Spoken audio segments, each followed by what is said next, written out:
माता पिता की सेवा। एक लड़का पढ़ाई पूरी करने के बाद किसी बड़ी कंपनी में नौकरी पाने की चाह में इंटरव्यू देने के लिए पहुंचा।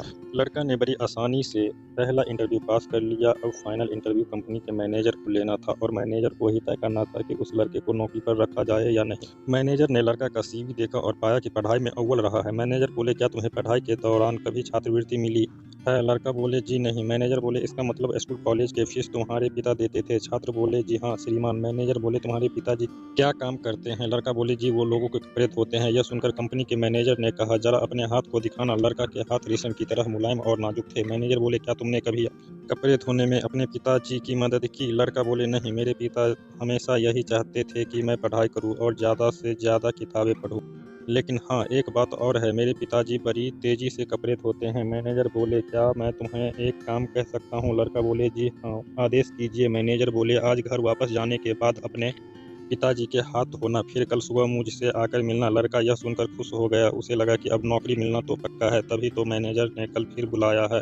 लड़का ने घर आकर खुशी खुशी अपने पिता को ये सारी बातें बताई और अपने हाथ दिखाने को कहा। पिता को थोड़ी हैरानी हुई, लेकिन फिर भी उसने बेटी की इच्छा का मानकर अपने दोनों हाथ उसके हाथों में दे दिए। लड़का ने पिता के हाथों को धीरे धीरे धोना शुरू किया। कुछ देर में ही हाथ धोने के साथ ही उसकी आंखों में आंसू भी बहने लगे। पिता के हाथ रेगमल की तरह सख्त और जगह जगह से कटे हुए थे, यहाँ तक कि जब भी वह कटे के निशानों पर पानी डालता तो चुभने का एहसास पिता के चेहरे पर साफ झलक जाता था। लड़का को जिंदगी में पहली बार एहसास हुआ कि ये वही हाथ है जो रोज लोगों के कपड़े साफ करके उनके लिए अच्छे खाने, कपड़े और स्कूल की फीस का इंतजाम करते थे। पिता के हाथ का हर छाला सबूत था उसके स्कूल कॉलेज कैरियर की एक एक कामयाबी का। पिता के हाथ धोने के बाद लड़का को पता ही नहीं चला कि उसने उस दिन के बचे हुए सारे कपड़े भी एक एक कर साफ कर डाले। उसके पिता रोकते ही रह गए, लेकिन लड़का अपनी धुन में कपड़े साफ करते चला गया। उस रात पिता और पुत्र ने काफी देर तक बातें की।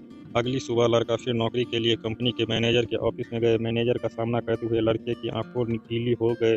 मैनेजर बोले लड़के से, तो फिर क्या तुम अपना अनुभव मेरे साथ शेयर करना चाहोगे? लड़का बोले, जी हाँ श्रीमान, कल मैंने जिंदगी का एक वास्तविक अनुभव सीखा। नंबर 1, मैंने सीखा कि सराहना क्या होती है। मेरे पिता न होते तो मैं पढ़ाई में इतनी आगे नहीं आ सकता था। नंबर 2, पिता की मदद करने से मुझे पता चला कि किसी काम को करना कितना मुश्किल होता है। नंबर 3, मैंने रिश्तों की अहमियत पहली बार इतनी शिद्दत के साथ महसूस किया। मैनेजर बोले, यही सब है जो मैं अपने सुपरवाइजर में देखना चाहता हूँ। मैं यह नौकरी केवल उसे देना चाहता हूँ जो दूसरों की मदद की कदर करे। ऐसा व्यक्ति जो काम किए जाने के दौरान दूसरों की तकलीफ भी महसूस करे। ऐसा शख्स जिसने सिर्फ पैसों को ही जीवन न बना रखा हो। मुबारक हो, तुम्हें ये नौकरी दिया जाता है। और आगे मैं यही कहूँगा कि आप अपने बच्चों को बड़ा मकान दे, बढ़िया खाना दे, बड़ा टीवी, मोबाइल, कंप्यूटर सब कुछ दे, लेकिन साथ ही अपने बच्चों को यह अनुभव भी हासिल करने दे कि उन्हें पता चले कि कोई भी काम करते हुए कैसा लगता है।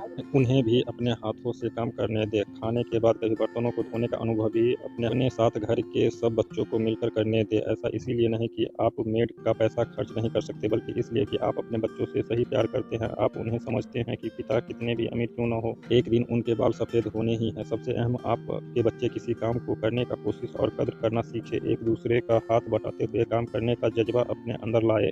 यही सबसे बड़ी सीख है। ये कहानी सुन के आपको कैसा लगा हमें कमेंट करके जरूर बताएं, और अगर ऐसा ही कहानी आगे चाहते हैं तो चैनल को सब्सक्राइब कर ले। वीडियो देखने के लिए दिल से शुक्रिया। धन्यवाद।